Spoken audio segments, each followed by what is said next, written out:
Okay, I need to just sit with this spread for a second because I laid these cards out, and the first thing that hit me was not what I expected. I was expecting something clean, a straightforward confirmation of what the title already suggests. And then this card landed in the emotional position, and I actually had to stop. Give me a moment here. Right. Okay, I know what this is now. This is not a simple story about someone who played games and is now facing consequences. I mean, that is in here. Yes, that thread is absolutely present, and we are going to follow it all the way through. But underneath that story, underneath the one that reads easily and satisfyingly on the surface, there is another one, a more uncomfortable one, a more honest one. And I think you need the honest one more than you need the satisfying one. So that is what I am going to give you. But first, and I mean this genuinely, not as a scripted opener, but as someone who actually reads the comments between sessions, thank you for being here. Specifically, you, the one who left that message recently about feeling like nobody was actually seeing what you were going through. I read it 3 times. I did not respond because I did not have the right words in that moment, but I carried it into this reading, and I want you to know that. To everyone who keeps returning to this space, you are part of why this work stays honest. You keep me from getting lazy with it. And if you are brand new here today, pulled in by a title that felt uncomfortably specific to your actual life right now, that is not an accident. Settle in. Let me tell you what I am looking at first. There is a card in this spread that keeps pulling my attention, and it is not the one I would have chosen to focus on if I were designing this reading from the outside. It is sitting in what I read as the other person's internal position, and what it is showing me is collapse, not dramatic collapse, not the visible public kind that other people witness and comment on, the interior kind, the kind that happens in the specific privacy of 4 walls and a ceiling, and the unbearable company of your own thoughts at 2 in the morning when there is nothing left to perform for, and the face you show the world has nowhere to go, nothing to justify its maintenance. That is where this person is. And before we go any further, I want to name something directly because I think it matters. The cards are not showing me someone who is crying because they got caught. Someone who is crying because they are suffering the social consequences of being exposed as a player, as someone who kept you in second position while running whatever else they were running.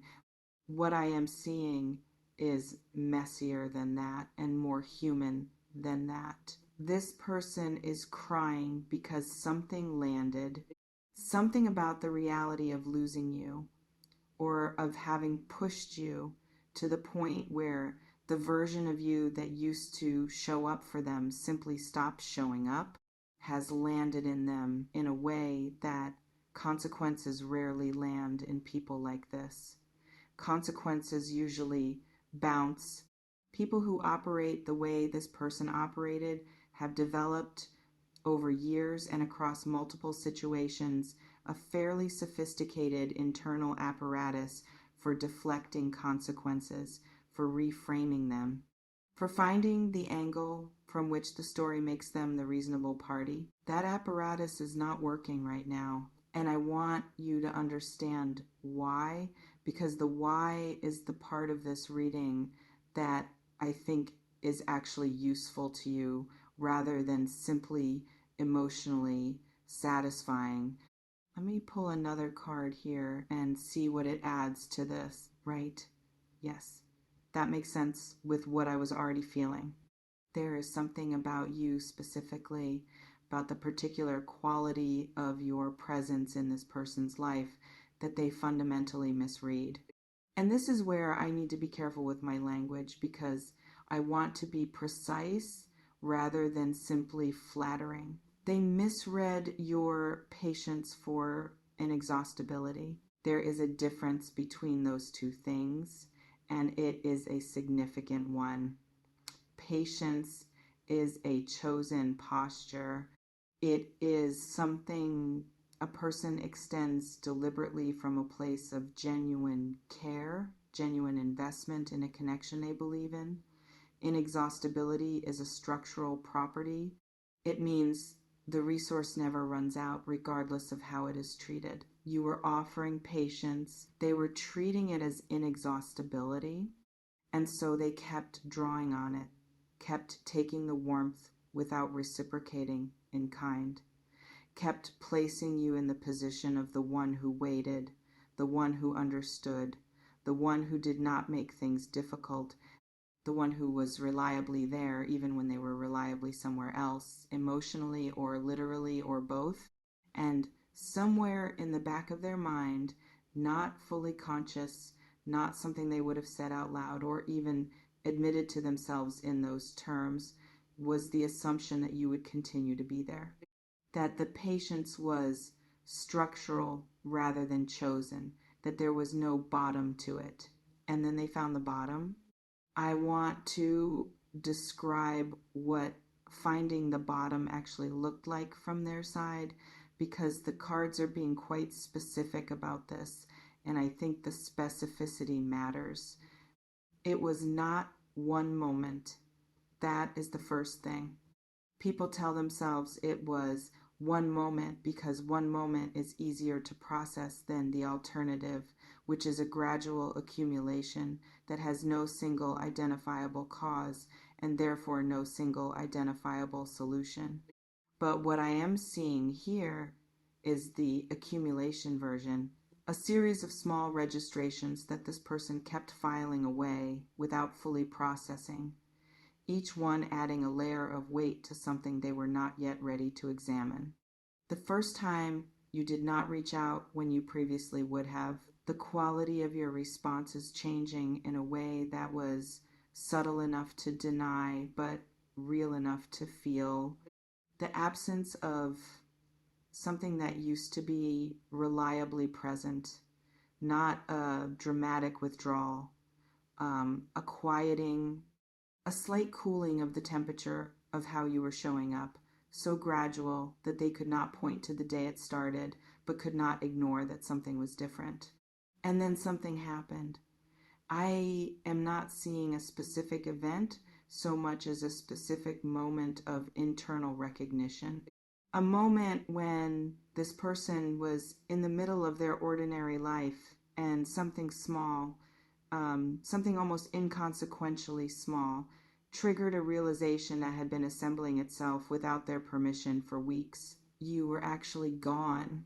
Not physically, not necessarily in terms of contact or communication, but the version of you that used to lean toward them, that used to make itself available in the particular warm and generous way that you made yourself available, that version had quietly, without announcement, without confrontation, without the dramatic exit scene that would at least have given them something to respond to, stepped back. And the stepping back was so measured, so dignified, so completely lacking in the desperation or accusation they might have known how to handle, that they had no idea what to do with it. There is a card here that I want to address because it is complicating the picture in a way I think you need to hear. It is sitting in the position I read as unresolved internal material, and what it is telling me is that this person's feelings for you were never entirely performed. I want to be careful here. I am not telling you they were good for you. I am not telling you the way they treated you was acceptable or that the hierarchy they placed you in, the second position, the one that required you to compete for attention and significance that should have simply been yours by virtue of being in a genuine connection. I am not excusing any of that, but the cards are showing me that alongside all of it, alongside the pattern and the behavior and the choices that hurt you, there was something real, something they could not entirely manufacture, even when manufacturing things was otherwise well within their skill set. And that real thing is part of what is unraveling them right now. Because it is one thing to lose something you were only performing. You grieve the performance for a moment and then you move on to the next audience. It is another thing entirely to lose something that activated a genuine feeling in you. Something that reached past the performance and touched whatever is actually in there underneath all the protective layers of charm and strategy and careful emotional management. That is what this person lost when they lost the real version of you. And they were not prepared for how that would feel because they had not admitted to themselves that the real thing was present to begin with. Let me tell you what the crying actually is then. Because I think naming it accurately serves you better than letting it remain as a vague image of someone finally suffering consequences. Part of it is grief, genuine grief for something they handled carelessly and have now lost access to. Part of it is the specific, deeply uncomfortable confrontation with their own pattern, with the recognition arriving later than it should have, but arriving nonetheless, that this is not the first time they have done this, that there is a way they move through connections, a way of keeping people at a particular distance while maintaining enough proximity to keep the warmth available, that has cost them things before, real things, real people, and that the bill for that pattern is accumulating in ways that a night of crying does not settle.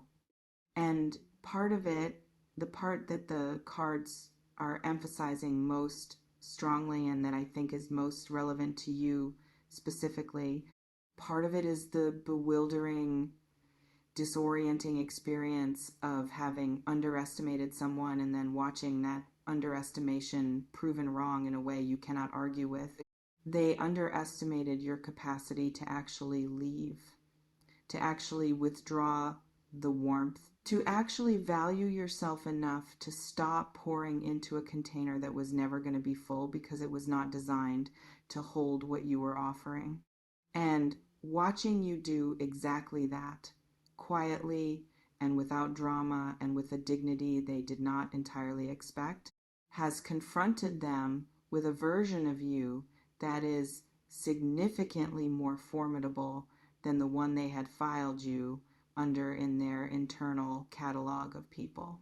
Now, I want to speak directly to you for a moment and step away from what is happening on their side of this, because I have noticed something in your positioning across this spread, and it is more important than anything happening in their emotional world right now.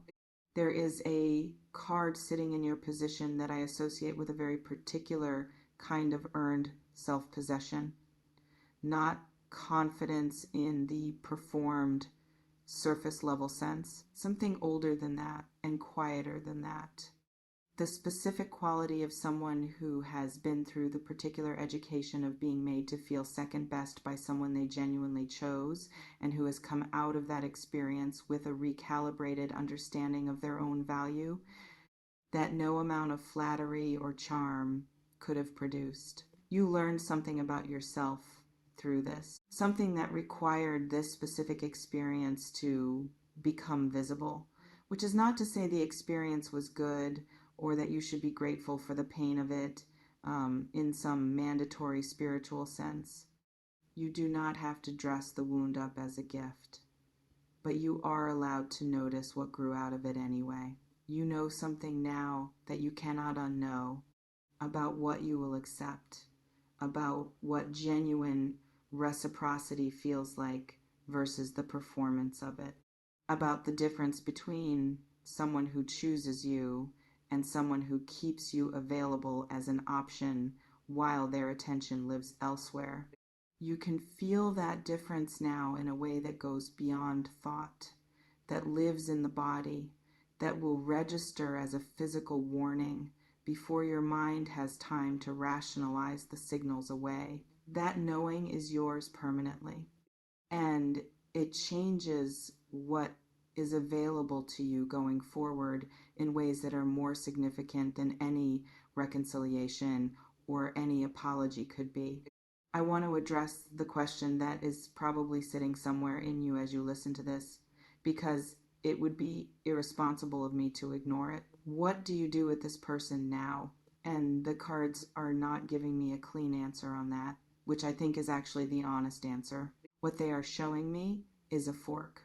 Two genuinely different possible roads with legitimately different things to recommend them and legitimately different costs attached to each. One road involves remaining where you are, letting the distance you have created continue to exist, not as punishment, not as strategy, but simply as the natural result of no longer being willing to occupy a position that required you to be less than what you are. This road is not dramatic. It does not involve declarations or confrontations. It is simply the quiet, sustained decision to let someone reckon with the consequences of their choices without inserting yourself back into the situation to relieve them of that reckoning prematurely. The other road involves some form of engagement with whatever this person brings when they bring it. And something in this spread suggests they will bring something. An attempt at contact, an explanation, or something shaped like one. A reaching toward you that has a different quality than previous reachings because something in them has shifted enough to change the nature of how they approach you. What I want to say about the second road is this. Engagement is not the same as return. You can hear someone out without restoring everything to what it was. You can allow a conversation without it constituting a reopening of everything that was closed. The mistake people sometimes make when someone like this comes back with genuine feeling is treating the engagement as binary. Either you close the door completely or you open it all the way. There is a middle position. A position that honors your own growth and the legitimate complexity of what existed between you without requiring you to either perform indifference you do not entirely feel or surrender the self-knowledge you worked hard to acquire. That middle position requires you to be very clear with yourself before you enter any conversation with this person about what you need to see in order to trust that something has actually changed rather than simply been temporarily chastened. Temporary chastening is not change. You know the difference. Trust that you know the difference. There is one more thing the cards are showing me, and I want to name it before we close because I think it is the piece of this reading that is going to stay with you longest. Second best was never your position. I know that sounds simple, almost too simple for the complexity of what you actually live through in this connection, but I mean it in a very specific way that goes beyond the obvious. Second best was the position they tried to assign you. It was a role in their particular way of organizing their emotional world, a way of keeping themselves from having to fully choose, fully commit, fully show up for one person with the complete and undivided quality of genuine love. But you were never actually in that position. You were always exactly who you are. Someone with the depth and the genuine warmth and the real capacity for connection that made this person feel something they were not prepared to feel. And that is making them cry now because they handled it the way they handle things. Now they are on the other side of that handling, and the other side is lonelier than they thought it would be. The position of second best requires you to accept it, and something in you, maybe quietly, maybe without full conscious articulation at the time, never entirely accepted it.